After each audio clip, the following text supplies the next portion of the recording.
በስመ አብ ወወልድ ወመንፈስ ቅዱስ አሐዱ አምላክ ሰላም እግዚአብሔር ምስኩላሃትኩም ይኹን ናይዚ ሚድያ እዚ ተኸታተልቲ ከመይ ኣለኻትኩም አሜን ስለኹል ነገር እግዚአብሔር አምላኽና ዝኸበረን ዝተመስገነን ይኹን በብለለኹምዎ ሰላም እግዚአብሔር ይብዛሕልኩም እናልኩ ናብቲ ቀጻል ለለ ሓሳብ ከኣትየ ሕዚ ልምንታይ ኣብ ዝብል መርሃ ግብሪ ሓደ ሓሳብ ሒዘ መፅእ ኣለኹ ንሱ እንታይ ይመስልኩም ሰብ ልምንታይ ተፈጢሩ ዝብል ሓሳብ እዩ ልምንታይ እንድሕር ኢልናስ ልምንት እዚ ሓሳብ እዚ ለምፃናዮ ተፈጥሮና ብለይ ምርዳእ ወይ ደሞ ብዙሕ ሰብ ተፈጥሮ ካብ ለይ ምርዳእ ዝተልዓለ ፈሊጠየና ጎውለስ አን ምፍላጡ ጎቕዓ ተፈሊጠየ ተማሂረየ ይልሞ ግን ተፈጥሮ ሳን ምርዳእ አው ለተፈጥሮሉ ሓዲጉ አው ለይ ተፈጥሮሉ ልውዕል ለተፈጥሮሉ ዕላማ ሓዲጉ ለይ ተፈጥሮሉ ዕላማ ለካይድ ለተፈጥሮሉ ስራሕ ሓዲጉ ለይ ተፈጥሮሉ ስራሕ ለሰርሕ ሰብ ብዙሕ እዩ ዓለምና ስለዚ ሰብ ልምንታይ ተፈጢሩ ሊውል ሓሳብ ልምንታይ ሓሳብ ተመሪጥ እንድሕር ኢልና ተፈጥርና ክንርዳእ ተፈጥረና ክንፈልጥ ፈሊጥና ለለ ክንገብሮ ልግበና ምን ክንሰርሕ ማለት ኢና ምክትታልኩም እስካዕ መወዳእታ ለኹን ብስም እግዚአብሔርና ዓደምና ናብቲ ሓሳብና ናእቲና ኣብ ናይ ስነ ፍጥረት መጽሓፍ ወይታ እግዚአብሔር ዓለም እዚ ክፈጥር ኢሉ ሓሰበ እሞ ሓሲቡ ለይቃረየ ፈጠሮ ይብል ካብኡ ኣብቲ ውሽጢ ፍጥረታት ግን ካብ ሰነት ጀሚሩ እስካዕ ዓርብ ተፈጠሩ 22 ስነ ፍጥረታት ኣለው ካብቶም 22 ፍጥረታት ሓደ ሰብ ልበሃል ፍጡር እዩ ሰብ ልትበሃል ፍጥረት ሓደ ቶም ፍጥረታት ኩሎም ዝተፈጠሩ ኣብ መወዳእታ እዩ ተፈጢሩ ካልኣይ ኦሪት ዘፍጥረት ምዕራፍ 1 ከም ዝነግረና ማለት እዩ ካልኣይ ደሞ ፍልይ ብዝበለ መልክዑ ብኣርኣይኡ ብኣምሳሉ ፈጠሮ ይብል ሕዚ ኣብ ሰብ ክንበፅሕ ከለና ሰለስተ ነገር ፍልይ ብዝበለ መልክዑ ንርኢ ሓደ ቶም ካልኦት ለይኩን ብዝብል ቃል እዮም ኣብዚ ግን ሰብ ብመልክዕናይ ብኣርኣናይ ሰብ ንፍጠር ዝብል ሓሳብ ብምንጋር እዩ ተፈጢሩ ካልኣይ ነገር ኣብቲ ለይኩን ተባሂሎም ዝተፈጠሩ ሰናይ ከም ዝኾነ ረአየ ይብል እሞ ኣብ ሰብ ክንበፅሕ ከለና ለግን እንታይ ይብለና መሲልኩም ሰብ ልበሃል ፍጥረት ከመይ ዓይነት ክቡር ምዃኑ ሰብ ምስ ፈጢሩ ምስ ወድአሲ እንታይ ይብለና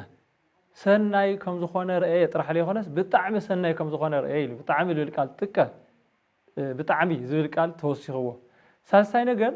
ኣብቲ ስነ ፍጥረት ክፍጠሩ ከሎ በብናባዕሎም ተፈጥሮ ክፍጠሩ ከሎ ኣብ ሰብ ክበፅሑ ከሎ ግን ብኣርኣያና ብምስልና ብኣርኣያና ብመልክዕና ብምስልና ንፍጠር ዝብል ቃል ይወስኾ ማለት እዩ ስለዚ እዞም ካብ ካልኦት ፍጥረታት ፍልይ ብዝበሎ መልክዑ ብዙሓት ፀጋታት ብዙሕ ነገር ተወሲኽዎ ብብዙሕ መልክዕ ልማዕረገ ዝፀበቐ ሰብ ዝተፈጠረሉ ዕላማ ንምንታይ እዩ እንድሕር ኢልና ሰለስተ ሓሳባት ክነልዕል ኢና እስካዕ መወዳእታ ተኸታተሉታ እቲ ሓደ ሰብ ብፍቕሪ እዩ ተፈጢሩ ልፍቕሪ እዩ ተፈጢሩ ብፍቕሪ ልፍቕሪ ንምንታይ እንድሕር ኢልና ጎይታ እግዚአብሔር ሰብ ምስ ፈጠረ ልውስኾ ነገር ሃልዩ ከይፈጠሮ ዝጎደለ ነገር ነይርዎ ምስ ተፈጠረ ግን ልውስኾ ነገር ሃልይዎ ይኾነ ሰብ ፈጢርዎ ታይማ ብፍቕሪ ካብ ፍቕሪ ዝተልዓለ ፈጢርዎ ካብ ፍቕሪ ዝተልዓለ ፈጢርዎ ማለት ከመይ እዩ እንድሕር ኢልና ሰብ እዚ ጌርካ ፍጥረኒ እዚ ሃይካ ፍጥረኒ ከምዚ ጌርካ ፍጥረኒ ልብል ቃል ከይሰምዐ ወይ ደሞ ጸሎት ከይተገበረሉ ስጋይ ነፍሲ ዋሂዱ ብኣርኣዩ ብመልክዑ ብምስሉ ገይሩ ፈጢርዎ ታይ ስለልኾነ እቀዲሙ ከይተፈጠረ ስለልፈትዎ ማለት እዩ ካብ ፍቕሪ ዝተልዓለ ፈጢርዎ ካብ ፍቕሪ ዝተልዓለ ፈጢሩ እንደገና ለለ ስቁኢሉ ይኾነ ይሓዲግዎ ታይማ ብፍቕሪ ዝተፈጠረ ፍጥረት ልፍቕሪ ክነብር ከም ዝግብኦ ልፍቕሪ ከም ተፈጠረ ዝኸረድአና ጎይታ ኣብ ገነት ካብ ዘለዉ እፅዋት ኩሎም ክትበልዓ ዘይተፈቀደትልካ ሓንቲ ዕንፀይቲ ኣላ ንሳውን እፀ በለስ ትበሃል ዕንፀይቲ እያ ኢልዎ እፀ በለስ ትበሃል ዕንፀይቲ ክበልዖ ኣይተፈቀደሉ እንታይ ስለዝኾነ እንድሕር ኢልና ኣዳም ልፍቕሪ ተፈጢሩ እሞ ልፍቕሪ ስለልተፈጠረ ብፍቕሪ ክነብር ደልይዎ ማለት እዩ ዕላሙ ልፍቕሪ እዩ ስለዚ ናይ እፀ በለስ ትርጉም እንታይ እዩ ነይሩ እፀ በለስ ለይምብላዕ ናይ እግዚኣብሔር ፍቕሪ መዐቀን እዩ ማለት እዩ እፀ በለስ ምብላዕ ለለ ናይ እግዚኣብሔር ፍቕሪ ካብ ህይወትካ ከይዳላ ማለት እዩ እዚ ሕግዚ ናይ እግዚኣብሔር ፍቕሪ መዐቀን እዩ ገዛኢ ተገዛኢ እግዚአብሔር ካብ ፍቕሪ ዝተልዓለ ፈጢርዎ ስጋይ ነፍሲ ዋሂዱ ፈጢርዎ ልኡለ ድሊ ገይሩ ፈጢርዎ ካብ ፍቕሪ ዝተልዓለ ልፍቕሪ ፈጢርዎ ክንብል ከለና ሰብ ኩሉ ልፍቕሪ ከም ተፈጠረ ይለረድአካ ማለት እዩ ዮሃንስ ኣፈወርቂ ልክናገረና ከሎ ኣዳም ካብ ምድሪ ፈጢርዎ ካልኦት ደቂ ኣዳም ከሲ ልምንታይ እዩ ከም ኣዳም ገይሩ ዕድሞኦም ደቂ 30 ዕድመ ኣካለ መጠኦም ሙሉኣት በናእሽቲ ቃስና ወሎ ዓብይ ለይኮነስ ሙሉኣት ገይሩ ከም ኣዳም ገይሩ ለይፈጠሮም ካልኦት ፍጥረታት ወይ ደሞ ደቂ ኣዳም ስለምንታይ እዩ ኢሉ ኣውል ተረጎመሉ ሓሳቡ ቅዱስ ዮሃንስ ኣፈወርቂ ኣቦና ከምዚ ይብል ሰብ ኣብ ምውላድ ወላዲ ተወላዲ ኣብ ምዃን ዘሎ ምስጢር ዓብይ እዩ ሓደ ወላዲ ልውላዱ بفلاي أدو صنيسة تشعن توري حمشتم على صنيسة كتولد كلا تروخو مكرة كتعوه خلا تروخو قفعي وذي كله يتولدت لولادا لله فقري اتولد للا دحار بس عاي إني كمي إنه خمي غير خمل عويته أبوه خمي غير خمل عويه لو لخعويو نساتهم نقررب نسنا نوعو نامقو نساتهم قولن نولعو نعو نافوتفوتو نساتهم نتطقمو نعو نامچو كمز عويومو بدحري ولاد لولدو لله فقري لعابيه من تخون من تفقر غير خمز غير وير يوحنس افر قال اي حيوان كادم يو اوصيوا كفتحنت عصم وسدمو خا بدحري يغين تحنت عصم على الحيوان كونت ማለት يغويتا بحيلن بطوون ስለዚህ ለምንታይ ካሞ ሆይን እንደሐሪና ሄዋን ከአዳም ካውሱጉ ያ ወጽያ ስለዚህ ሱጉ خصل خل አካል የለ ከምቲ ቅዱስ ጳውሎስ አው ኤፌሶን መልእክቱ ምዕራፍ 5 ዝነገረና ማለት እዩ ሱጉ خصل خل አካል የለ ስለዚህ ሱጉ خصل خل አካል ስለሌለ ሄዋን ለለ ስዚያ ስጋያ ካብ ስጋይ ስጋ ካብ ዓጽም ኢለ ዓጽም እያሞ ሰይተይ ትኾነኒ ኢሉ ከም ዝተናገረ ሁሉ ለሄዋን መፍታይ ማለት ለዓልኻ መፍታይ ማለት እዩ ለሄዋን ምጽላእ ማለት ለዓልኻ ምጽላእ ማለት እዩ ስለዚህ ና ሄዋኒ ና አዳም ሄዋኒ ሓድነት ሓደ ምዃኑ ካብ አዳም ፈጢርዋ ፍቅሮም ለዓይ እንትኾን ኢሉ ስለዚህ ና እግዚአብሔር ቤተሰብ ሰው ኩሉ ለፍቅሪ ተፈጢሩ አዳም ሄዋኒ ለ7 ዓመት ለአክል ና እግዚአብሔር ፍቅሪ በዚሕሎም ብና እግዚአብሔር ፍቅሪ እጸለስ ከይወልዑ ና እግዚአብሔር ሕጊ አኺሮም ይረውሩ ነይሮም እጸለስ መስወልዑ ግን ተፍቅሩን ዝተቃሪጹ እጸለስ መስወልዑ ግን ፍቅሪ ሓደ እንዲያ ትገብር ነገር ግን ሕዚት ሓደ ትገብር ፍቅሪ አመንጎ እግዚአብሔርን አመንጎ አዳምን ተወት ይኹ ትፍቅሪ ማለት እዩ ስለለኾነ ካብ እግዚአብሔር ረሒቆም ካብ ገነት ወጽዮም ልክዕ ሰብ ለፍቅሪ ተፈጢሩ ምዃን ለረድእና ኣብ ዮሐንስ ወንጌል ምዕራፍ 14 ኣብ ምዕራፍ 15 እንረኽቦም ሃይለ ቃላት ለለው ለእግዚአብሔር ምፍቃር ሰብ ለፍቅሪ ተፈጢሩ لفقر سلال تفطر لا بفقر خنبر كم زقبو يوحنس وانجيل معرف 15 قطري 10 خلته كم زيول حدش تزاز يوكل له اذا تزازيك وذات يتي تزازيك عزيايا حتى تزاز نساول حدش بقدام هواني لطفات او عالم كله لطفات ነገር ግን حزي لمص اخوا حدش لخنت حقي امصيركم الله يتحدش نقلله وذاتي تزاز كما تتفاقروا بيناتكم اذا تزاز الساون بعلهم لو عليكم كتفاتوا بعلهم لو عليكم كتفاقروا ناي حق كل موداتان مجمرتان ون لእግዚአብሔር مفتاون لحاوكا مفتاون اذن كل تزازات ازياتن يد سو كل ازياتن اوزن وشت ازياتن كنبر كام زغبوله اماتيوس ወንጌል ይነግረና ስለዚህ ሰው በፍቅር ተፈጥሩ ካፍቆ ፍቅር ተልዓለ ይፈጥሩና እንደገና በፍቅር خنبر كام زغባና ለአዚዝና ናቡሪ ኪራን ይሁን ናሐድስ ኪዳን ጥንተ ተፈጥረና ይሁን ዳግማይ ተፈጥረና ወይ ደግሞ ኻላይ ተፈጥረና በዓረ ስቅለት ጎይታ ክርስቶስ ቆሪሱ ደሞ ፍቲሱ ፍጥረትና ካብለ ሓደሰ ጀሚሩ ለሃና ተዛዙን ፍቅር ልባል ሕግ እዩ ማለት እዩ ስለዚህ ፍቅር ልባል ሕግ ናይ ተፈጥሮ ሕግና እዩ ናይ ተፈጥሮ ሕግና እዩ ነቲ ለእግዚአብሔር ንመስለሉ ሓደ ነገርውን ንሱ እዩ እግዚአብሔር መፍቀር እዩ ተፈቃሪ እዩ ሰውን መፍቀሪ ተፈቃሪ ይኾን ይግባው ማለት እዩ بفقر خنبر يقبأنا بعلنا لو علنا سواء مسويتي ولاد مس ولاد حدثهم مس مسارحته مس قراته مس رحتنيو مس مسرحيو مس كله فقر بقى فقر سي ناي كل حق ما فصمت ايا يقول قدس باولس لاله لفقر اللي هو بتا بتاع فولي ስለዚህ ሰብ ሓደ ዕላማው ታዩ ለፍቅር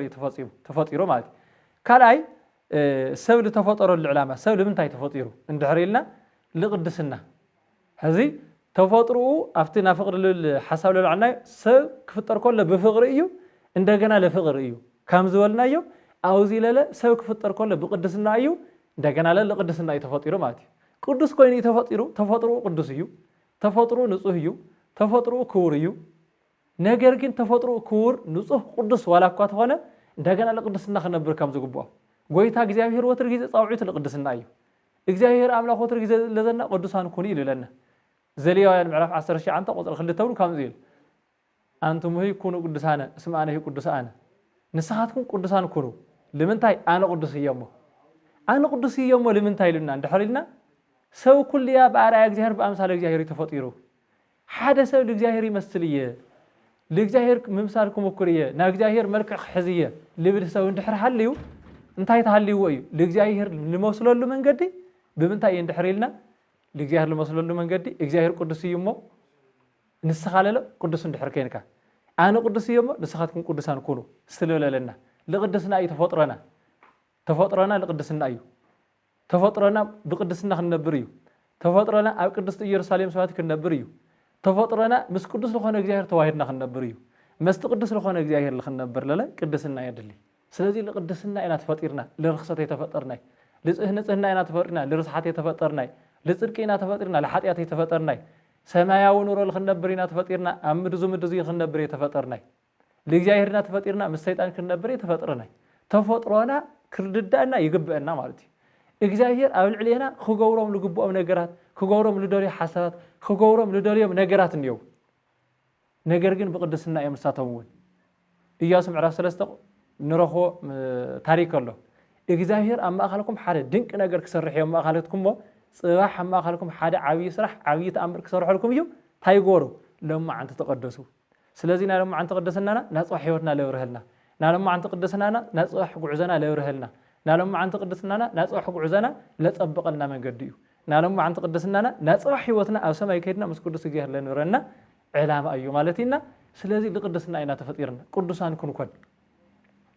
ሓደ ግዜ ግን ድምፂ እግዚአብሔር ለይኾነ ድምፂ ሰይጣን ድምፂ እግዚአብሔር ለይኾነ ድምፂ ዓለም ብምስማዕ ከምዚ እናበልና ንሽወድ ሰባት ብዙሓት ኢና እሞ ቅዱሳን ኩኑስ ይብለ እግዚአብሔር ኣነ እውን ቅዱስ ክኾን ይደሊ እየ ነገር ግን ደጊም ወዲቀ ዳኹንኩ ዝኩሉ ርክሰት ዝኩሉ ሓጢአት ዝኩሉ በደል ለእግዚአብሔር ሕዚነ ልሰብ ደፊረ ክንደይ ናተይ ሓጢአት መቆፂርካ ሰፊርካ እኳ ይውዳእ ኢሉ ተስፋ ዝቆርፅ ሰብ ብዙሕ እዩ እዚ ናይ እግዚአብሔር ቤተሰብ ክንሕዞ ዝግበአና ናይ እግዚአብሔር ድምፂ ለይኾነስ ናይ ሰይጣን ድምፂ እዩ ናይ ሰማይ ድምፂ ናይ ሰማይ ዜና ናይ መልአክ ዜና ለይኾነስ ናይ ዓለም ዜና እዩ ማለት እዩ እግዚአብሔር ወትር ግዜ ተስፋ ኣለዎ እግዚአብሔር ወትር ግዜ ወዲቅ ክትብል ከለካ ገና ክትጅምር ኢለካ ሞይተ ክትብል ከለካ ህይወት ኣለካ ኢለካ ወዲቅ ክትብል ከለካ መልዓልን ይኹካ ኢለካ ጸሎሚትኒ ክትብል ከለካ ብርሃን ይለብርህልካ ስለዚ ዋላ ተረኸስና ለቅድስ ኣምላኽ ኣለና ዋላ ተራሕሳና ለንጽህ ኣምላኽ ኣለና ካብ ናይና ሓጢአት ናይ እግዚአብሔር ምሕረት ይበዝሕ ክንሕዞ ዝግበአና ካብቲ ናይና ሓጢአት ናይ እግዚአብሔር ምሕረት ይበዝሕ ካብቲ ናይና ክፍኣት ናይ እግዚአብሔር ቸርነት ይበዝሕ ስለዚ እግዚአብሔር ብምሕረቱ ውሕጅ ክወርድ ከሎካስ ስቁኢል ይኾነ ይወርድ ለጋጠመሉ እግሮ መንገዱ ሒዝዎ ልኸድ ጓሓፍ ኣሎ ባዕሉ ውሕጅ ኮ ድረስሐ እዩ ውሕጅ ክወርድ ከሎስ ክንደይ ሓመድ ክንደይ ገርፈት ሒዙ ይመጽእ ወኣላ ረስሓት ይሃልዎ ስቁኢሉ ሒዙ ይልኸድ ናይ እግዚአብሔር ምሕረት ግን ንጹህ ልኾነ ማይ ንጹህ ልኾነ ርስሓት ለይተሓወሶ ምሕረቱ በረከቱ ብዙሕ እዩ ርሁቅ መዓት ወብዙሕ ምሕረት ስለልኾነ እና ሕዚ እውን ኣሃዱ ኢልና ሕዚ ከም ሓደ ኢልና ለቅድስና ህይወት እንድሕር ነርና ሓንቲ መዓልቲ ተኣኽለና ለቅድስና ህይወት መወዳእታ ናለ ክጽብቀልና ምእንቲ ተስፋ ቁርጽ ክነብል ንኽእል ኢና ብዙሕ ሓጢአት ሰሪሕና ክንኮን ንኽእል ኢና ግን ኣብ የማን ተሰቂሉ ነበረ ሽፍታስ ክነስታውሶ ኣብ የማን ተሰቂሉ ነበረ ሽፍታስ ክንዘክሮ ብዙሕ ዕድመ ልኩዕ ብሽፍትነት ዕድመ ልኩዕ ብስርቂ ዕድመ ልኩዕ ብለይብነት ዕድመ ልኩዕ ሰብ ብምቕታል ዕድመ ልኩዕ ናይ ሰብ ንብረት ብምውራርን ብምዝራፍን እዩ ነይሩ ኣፍታ መወዳእታ ህይወት ለለ 3 ሰዓት ኣፍታ ናይ ስቅለት ሰዓት 6-9 ነበረት ጎይታ ተሰቕለላ ብየማኑ ተሰቂሉ እንታይ ኢሉ ጎይታ እግዚአብሔር ምሕረትካ ብዙሕ እዩ ናተይ ሓጢአት ብዙሕ እዩ ካብቲ ናተይ ሓጢአት ናትካ ምሕረት ይበዝሕ እሞ ተዘከረኒ እግዚኦ በውስተ መንግስትካ ክብሎ ከሎ ግን ኖ ኣነ ክመፅእ ከለኹ ይኹንካይ ኣብ መንግስትኻ ኢሉ ኢሎም ኢኖ ረሒቑ ኢሎም ኢኖ ገና ኣብ ዳግም መጻእተይ ዘይኮነስ ሕዚ ምሳየዮ ገነት ክትል ኢኻ ለኣዳም ቀዲምካ ተኣቲ ኢኻ ይብል ጎይታ ስለዚ ንሕና ተስፋ ከም ንቕረጾ ንሕና ከም ንጥቅንቆ ንሕና ከም ተስፋ መቁረጽ ዝኾነ ሓሳባት ከም እንመላለሶም ለይኾነ ጎይታሲ ካብኡ ብግልዋጥ እዩ ንሕና ሞትና ናቆፀርና ብልኸድና ቆፅሪ ህይወትና ናቆፀረ ንሕና ተስፋ ንቆርጽ ከለና ኣይዞኹምና አለ ይልኸድ ስለዚ ገና ልትሕርቂ ብዙሕ ግዜ ብምሕረት ክሓሰን ይብለለስ ሕዘው ገነት ክትል ኢኻ ኢልዎ ከምቲ ልጠመየ ሰብ እንጀራ ለምብላዕ ከም ልሽኩል ልጸመአ ሰብ ማይ ልምስታይ ከም ልሽኩል ከመሁ ክርስቶስኒ ይጉየጉ ለምህረት ወለ ተሳሂለ ጎይታ ለለ ለምህረትን ይቅር ለማልን ይሽኩል ይልል አባ ጊዮርጊስ ዘጋጽያ ማለት ስለዚህ እዚ ብምሕሳብ ለቅድስና ኢና ተፈጢርና ቅድስናና ክንሕሊ ይግበአና ኣብ ርክሰት ለለና ሰባት ለብ ቅድስና ክንምለስ ይግበአና ክልተ ሳልሰይቲ ሓሳብና መወዳእታ ሰብ ልተፈጠረ ለመስጋና እዩ እንታይ ማለት እዩ ሰብ ብፍቅሪ ስለተፈጠረ እግዚአብሔር አምላኹ ብቅድስና ህይወት ኮይኑ እግዚአብሔር አምላኹ ናመስገነ እግዚአብሔር አምላኹ ይተመስገና አለ ስሙ እግዚአብሔር ናጸውዐ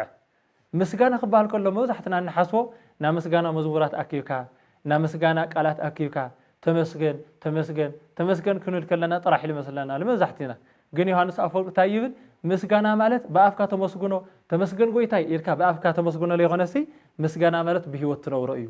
ምስጋና ማለት ንትተመስግኖ አምላኽ ንትትፈትዎ አምላኽ ነቲ ቅዱስ ዝኾነ ፈጣሪኻ በህይወት ክትነብር ከለኻ ብቅድስና ህይወት ክትጓዓዝ ከለኻ ይብል ሓደ ግን ተመስገን ስለለና ነመስገንና ንመስለና ብዙሓት ኢና ግን ኣይኾነይ ተመስገን ክንብል ከለና ካብ ውሽጥና ማለት ካብ ደገ ይኾነይ ምስጋና ካብ ውሽጢ እዩ እምበር ካብ ደገ ይኾነይ ልመጽእ ምስጋና ካብ መጽሓፈን እዩና ነመስግኖ ለይኾነስ ምስጋና ካብ ውሽጥና ልፈልቕ ምስጋና እዩ እስራኤላውያን ብሕሪ ኤርትራ ተሻጊሮም ከመስግኑ ከለዉ ነስታውሶ ተኸይና ብጣዕሚ ብዓይነ ህሊናና ንቕረጾሞ ጸላኢኻ ሞይቱልካ ጠፊኡልካ ብሕሪ ከተሻጊርካ ህይወት ክትረክብ ከለኻ ከመይ ዓይነት ምስጋና ንስየብሖ ለእግዚአብሔር ስቡሃ ዘተሰብሃ ነቲ ምስጉን ዝኾነ ፈጣሪ ነመስግኖ ምስጉን ዝኾነ ፈጣሪ ኢሎም እስራኤላውያን ሙሴ ቦና ክናገር ከሎ ንሕና መስጊናዮ ንውስኾ ነገር የለይ ንሕና ከይመስግኖ እንድሕር ቃሪና ለለ ታየውሊ ልቕኖሰ ነገር የለይ ታይማ ክነመስግኖ ስለለለና ጥራሕ ተፈጥሮና ለምስጋና ስለለኾን መኣዘ ነመስግኖ ወትሪ ጊዜ ኣብ ሕማም ጊዜ ኣብ ጥዕና ጊዜ ኣብ ሃፍቲ ጊዜ ኣብ ድኽነት ጊዜ ኣብ ሞት ኣብ ህይወት